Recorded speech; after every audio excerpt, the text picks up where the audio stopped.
in every single state. This is faster, it's broader, and what worries me, it could be longer. And with 15 states hitting new record highs for hospitalization Saturday alone, more than 1 in 5 hospitals say they're experiencing critical staffing shortages this week. The hospitals can create new beds, they just won't have the people to staff it. Newark, New Jersey, looking down their city the day before Thanksgiving. It would be irresponsible, criminal even, for me to know what happened in the past, watch this thing create itself again, and stand by and do nothing. As the infection rate rises in nearby New York, Governor Andrew Cuomo is threatening to shut down non-essential businesses in parts of New York City. Staten Island is a serious problem. We're running into a hospital capacity issue on Staten Island. And as California's average daily case numbers have tripled over the last month, Los Angeles is banning indoor and outdoor dining at restaurants, and a nearly statewide curfew is sparking protests in several cities.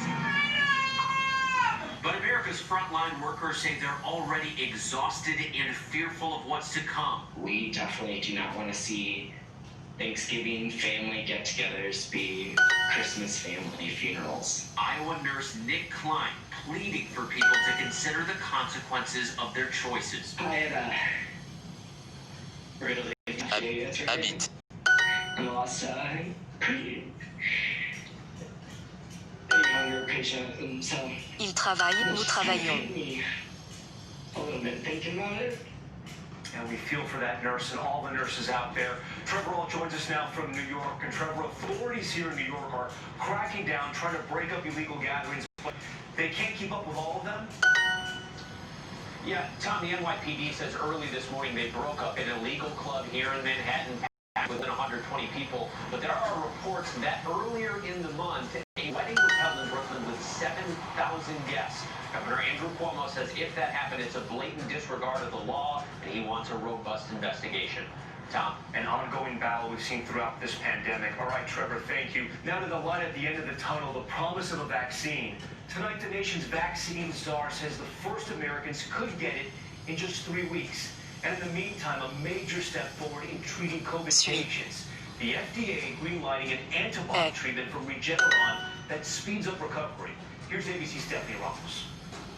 Tonight, the chief scientific advisor of Operation Warp Speed saying the first Americans could be vaccinated against COVID-19 as soon as December 11th, just 19 days from now. We are ready to start shipping vaccines within 24 hours from approval, and hopefully people will start to be immunized, I would say within 48 hours from the approval. The FDA announcing it will have a public hearing for Pfizer's request for emergency use authorization of its vaccine on December 10th, and it could be recommended for emergency use authorization that day. Moderna's vaccine will face the same review a week later. Until vaccines are widely available, promising therapeutics getting the green light. This weekend, Regeneron, the same antibody treatment used by the president, was granted emergency use authorization by the FDA for people ages 12 and over, and for those at higher risk of developing severe illness from COVID. The drug, genetically engineered in a lab, imitates the body's natural defenses. Just one dose, delivered through an IV, has so far been shown to prevent some infected people from developing severe disease. It gets to work right away, blocking the virus from entering and infecting healthy cells. Earlier this month, Eli Lilly's antibody drug also receiving emergency use authorization. I'm on day 2, outside the infusion. I'm having some fatigue, but that's improved. We've been following Dr. one of the first COVID patients in the country to receive the drug since he began his treatment nearly 2 weeks ago. I have no cough, no congestion, no... And just today, Dr. Schultz telling us he appears to have made a full recovery.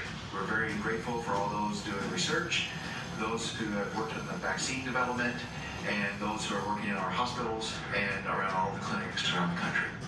Encouraging news on the vaccine and on those treatments. Stephanie joins us now. And Stephanie, Dr. Monsef Slawi from Operation Warp Speed also predicting today that if 70% of Americans take the vaccine, we could see herd immunity as early as May? Absolutely, Tom, but it will still take months before enough doses are available for all Americans. Also, scientists fear convincing people to take it will be tough.